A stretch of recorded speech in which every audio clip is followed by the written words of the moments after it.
You with Jim Carty of the Patch in southeastern Connecticut. I'm here with Eddie Ninefold. How you doing, Eddie? I'm doing great, man. The easy part's now. Right. The Miller time. Exactly. Miller time. It's cool. Or now. Modelo. I was listening. Whatever that is, we're drinking it. That's it. It's free, is what it is. So, congratulations on the #1 record. Thank you, brother. Tell my folks about the record.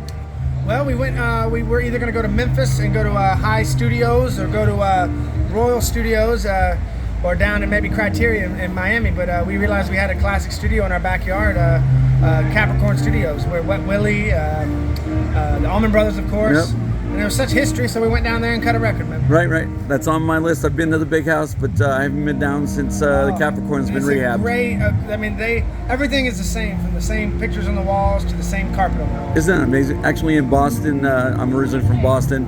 James Montgomery was also on Capricorn, and a very dear friend of mine. Yeah. And got to know Jimmy Hall through Devin Allman and Larry McRae this year. That's right. And yes. And I was curious if you knew some of my friends down there. Mark Pucci, who used to be with Capricorn Records in Atlanta, does a lot of PR. I was born in '96, and I think they stopped around, what was it, 2000s or something? Right. But Pucci is very active in the blues industry right now, doing PR. But he was an original Capricorn PR guy, and he lives in Atlanta. I should get you his number. Yeah, I should get to meet him. Yeah.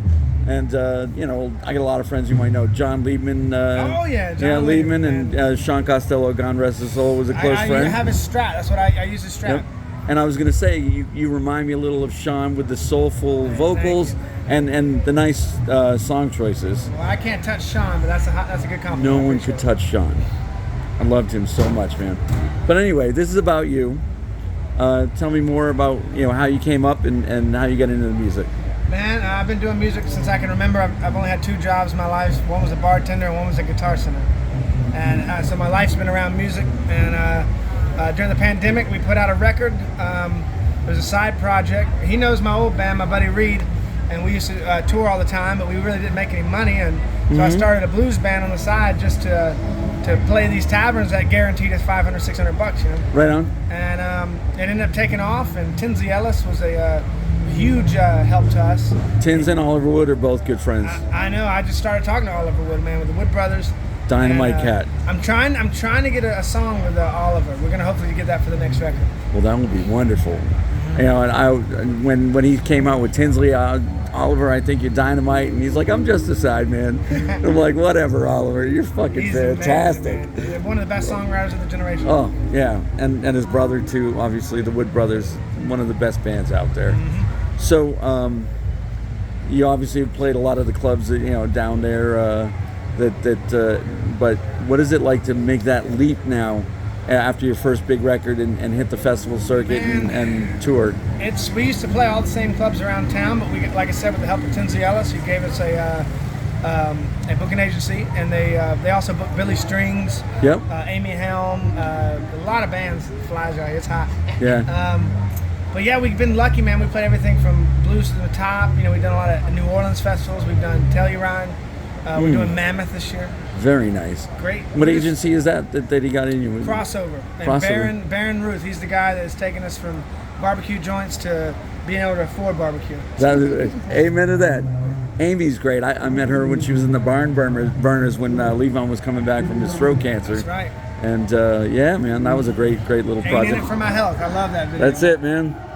So have you been able to go with some of the folks on that roster and go on package tours? We haven't really done a lot of tours yet with like a package tours. We've been touring realistically since last summer with a month off maybe. But just constantly on the road, man. We've done some shows with Galactic, who's on our roster. You got Widespread in town too. Have you worked with Widespread? I'm trying to, man. They're a tough group to get to know, but yeah, they are. Too soon. And everybody worked with Colonel Bruce, unfortunately. I know, before man. Your time, kind of, huh? Well, there's a lot of people that are my age that got to play with him at the end, man. At the Fox where he passed, He was a great guy. So tell me some of the highlights of your touring and career so far. Just to be honest, being able to make a living, man. It's been a dream come true to be able to go out and vacation, really, realistically.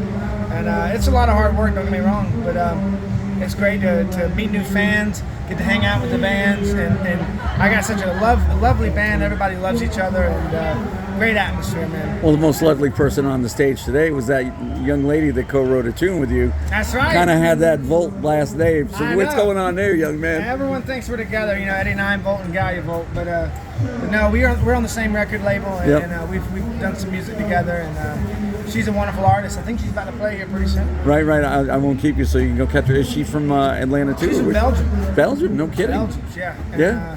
we went down to Clarksdale, and we're shooting a music video, and yeah, we had a lot of fun. Yeah, what'd you do with like Reds or Ground Went to Zero? Reds. She Yep. knows everybody down in Reds. She knows it. I mean, we were driving down the street in a rental car, and there's Charlie Musselwhite walking, you know? Yeah, and they moved down there. Big Jack Johnson was like a father to me, honestly, and I was very fortunate to, go on the road with him starting in college, and Wow. yeah, it was great, seeing him play at Reds and stuff, and Reds that was is crazy, man. The best barbecue I've yeah, had, man. yeah, and Red was his best friend, so amen, man. You're doing the real deal, and I thank you for the time, man. Oh, thank you, man. Best I of luck with your appreciate it. career. Thank you, man. I think I'm gonna go catch